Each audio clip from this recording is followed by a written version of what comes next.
ಕಾನೂನು ಕ್ರಮಕ್ಕೆ ಆಗ್ರಹಿಸಿ ಪೊಲೀಸ್ ವರಿಷ್ಠಾಧಿಕಾರಿಗಳಿಗೆ ಮನವಿ.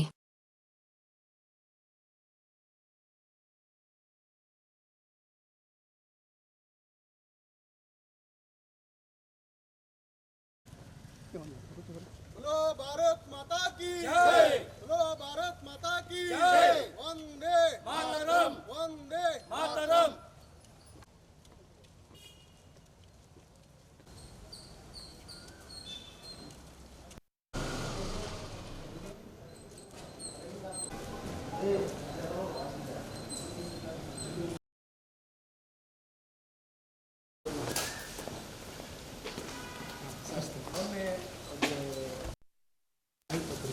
ಸರಿ ಹೇಳಿ ಹೇಳಿ ಏನು ಒಂದು ಪತ್ರಿಕಾ ಭವನದಾಗ ಸರ್ ಒಂದು ಮಠವನ್ನು ಮಸೂತಿಯನ್ನಾಗಿ ಮಾಡ್ತಾರೆ ಒಬ್ಬ ಮುಸ್ಲಿಂ ವ್ಯಕ್ತಿ ಅಂತ ಆಧಾರ ರಹಿತವಾಗಿ ಹೇಳಿಕೆ ಕೊಟ್ಟಂತಿದ್ದು ಮಠದ ಭಕ್ತರಾದಂಥ ನಮಗೂ ಮನಸ್ಸಿಗೆ ಬಹಳ ನೋವಾಗುತ್ತೆ ಸರ್.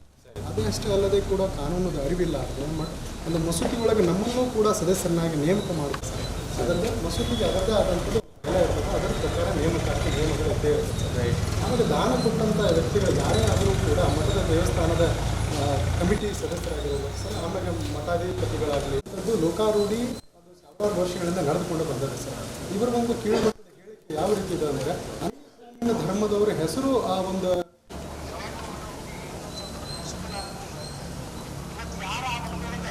ಆಯಿತು. ನಾನು ಇದರಲ್ಲಿ we will register case.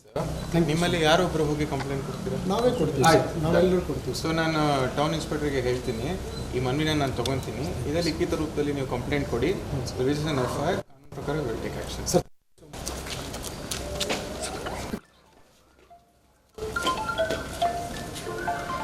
ಗುರುಪುಟ್ಟರಾಜ Maharaj ಕಿ ಜೈ, ಗುರುಪುಟ್ಟರಾಜ ಮಹಾರಾಜ್ ಕಿ ಜೈ. ಮೊನ್ನೆ ನಡೆದಂಥ ಪತ್ರಿಕಾ ಭವನದಲ್ಲಿ ಹೇಳಿಕೆ ಕೊಟ್ಟಂಥ ರಾಜು ಕಾನಪ್ಪನವ್ರ ಅಣ್ಣನವರು ಅವರು ಆಡಿದ ಮಾತು ಯಾವಪ್ಪ ಅಂದ್ರೆ, ಒಬ್ಬ ಮುಸ್ಲಿಂ ವ್ಯಕ್ತಿ ನಮ್ಮ ಗದುಗಿನ ಸಹಸ್ರಾರು ವರ್ಷಗಳಿಂದ ಇತಿಹಾಸ ಹೊಂದಿದಂಥ ಗದುಗಿನ ವೀರೇಶ್ವರ ಪುಣ್ಯಾಶ್ರಮ ಮಠವನ್ನು ಒಂದು ಮಸೂತಿಯನ್ನಾಗಿ ಮಾಡ್ತಾರ ಒಬ್ಬ ಮುಸ್ಲಿಂ ವ್ಯಕ್ತಿ ಅಂತ ಆಧಾರರಹಿತವಾಗಿ ರಾಜು ಕಾನಪ್ಪನವ್ರ ಅಣ್ಣನವರ ಹೇಳಿಕೆಯನ್ನು ಕೊಟ್ಟಿದ್ದಾರೆ. ಆ ಕೋಮು ಪ್ರಚೋದನೆ ಹೇಳಿಕೆಯಿಂದ ಅಪಾರ ಭಕ್ತ ಸಮೂಹಕ್ಕೆ ಘಾಸಿ ಉಂಟಾಗಿದೆ. ಅವರು ಕೊಟ್ಟಂಥ ಹೇಳಿಕೆಯನ್ನು ಗದಗ, ಬೆಟಗೇರಿ, ಅವಳಿ ನಗರ ಸಾಕಷ್ಟು ಭಯದ ವಾತಾವರಣದಾಗ ಸಿಲುಕಿದೆ. ಇದರ ಜೊತೆಗೂ ಒಂದು ಮಸೂತಿಯಲ್ಲಿ ಒಂದು ಸದಸ್ಯರನ್ನಾಗಿ ಸೇರಿಸಬೇಕು ಅಂತ ಹಿಂದೂ ವ್ಯಕ್ತಿಗಳನ್ನು ಸೇರಿಸ್ಬೇಕು ಅನ್ನೋದು ಅವರ ಒಂದು ಒತ್ತಾಯ. ಮಸೂತಿಯಲ್ಲಿ ಅದರದ್ದೇ ಆದಂಥದ್ದು ಒಂದು ಬಯಲ ಇರ್ತದೆ, ಕಾನೂನು ನಿಯಮಗಳಿರ್ತದೆ. ಆ ಒಂದು ನಿಯಮಾವಳಿ ಪ್ರಕಾರ ಮಸೂತಿ ಆಗಲಿ ಮಠಗಳಾಗಲಿ ಬಯಲ ಪ್ರಕಾರ ಸದಸ್ಯರನ್ನು ನೇಮಕಾತಿ ಮಾಡ್ತಾ ಇರ್ತಾರೆ. ಸಹಸ್ರಾರು ವರ್ಷಗಳಿಂದ ದಾನ ಕೊಟ್ಟಂಥ ದಾನಿಗಳನ್ನು ಹೆಸರುಗಳು ಆಯಾ ದೇವಸ್ಥಾನದ ಮಂಡಳಿ ಮಠಾಧೀಶರು ಕೊಟ್ಟಂಥ ದಾನಕ್ಕೆ ಮಠದ ದೇವಸ್ಥಾನದ ರಥಕ್ಕೆ ಅವರು ಹೆಸರನ್ನು ಕೆತ್ತಿಸುವುದು ಇದು ಲೋಕಾರೂಢಿ.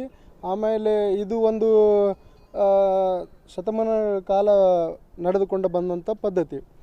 ಇದರಲ್ಲಿ ಅವರು ಒಂದು ಅನ್ಯ ಕೋಮಿನ ಹೆಸರನ್ನು ದುರ್ಬಳಕೆ ಮಾಡಿದ್ದು ಕೂಡ ಇದು ಅಕ್ಷಮ್ಯ ಅಪರಾಧ.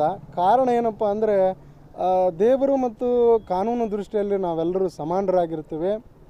ಅವರು ದಾನಿಗಳ ಹೆಸರು ಒಬ್ಬರು ಮುಸ್ಲಿಂ ಸಮುದಾಯದವರು ಇರುವುದರಿಂದ ಅವರಿಗೆ ಮನಸ್ಸಿಗೆ ನೋವಾಗದ ಅಂತ ಹೇಳ್ತಾರೆ. ಅದರ ಜೊತೆಗೂ ಇನ್ನುಳಿದವರು ಮನಸ್ಸಿಗೆ ನೋವು ಆಗದಂತ ಹೇಳ್ತಾರೆ. ಆದರೆ ವಾಸ್ತವ ನಾವು ಗಮನಿಸುವುದು ಆದರೆ ದಾನಿಗಳ ಹೆಸರು ಕೊಟ್ಟಂಥದ್ದು ಇದೇ ಮೊದಲೇನಲ್ಲ. ಅನ್ಯ ಸಮಾಜದವರು ಹಿಂದೂ ದೇವಾಲಯಕ್ಕೆ ಸಾಕಷ್ಟು ನೂರಾರು ಉದಾಹರಣೆಗಳಿವೆ. ನಮ್ಮ ಅಸುಟಿ ಗ್ರಾಮದ ಮುರುಘರಾಜೇಂದ್ರ ಶಾಂತಿವನಕ್ಕೂ ಕೂಡ ಒಬ್ಬರ ಮುಸ್ಲಿಂ ವ್ಯಕ್ತಿ ಪೀಠಾಧೀಶರಾಗಿದ್ದು ನಾವಿಲ್ಲೇ ನೆನಬೇಕಾಗ್ತದೆ.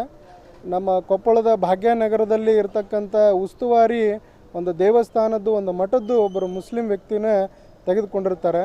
ಕಾರಣ ಏನಪ್ಪ ಅಂದರೆ, ಪ್ರಾಮಾಣಿಕೆ ಮತ್ತು ಅರ್ಹತೆಯಿಂದ ಅವರಿಗೆ ಸ್ಥಾನಗಳು ಸಿಕ್ಕಿರ್ತದೆ. ಈ ಒಂದು ಹಿತದೃಷ್ಟಿಯಿಂದ ಅವರು ಕೊಟ್ಟಂಥ ಹೇಳಿಕೆ ಸಮಾಜದಲ್ಲಿ ಅಶಾಂತಿ ವಾತಾವರಣ ನಿರ್ಮಾಣ ಆಗಿದೆ.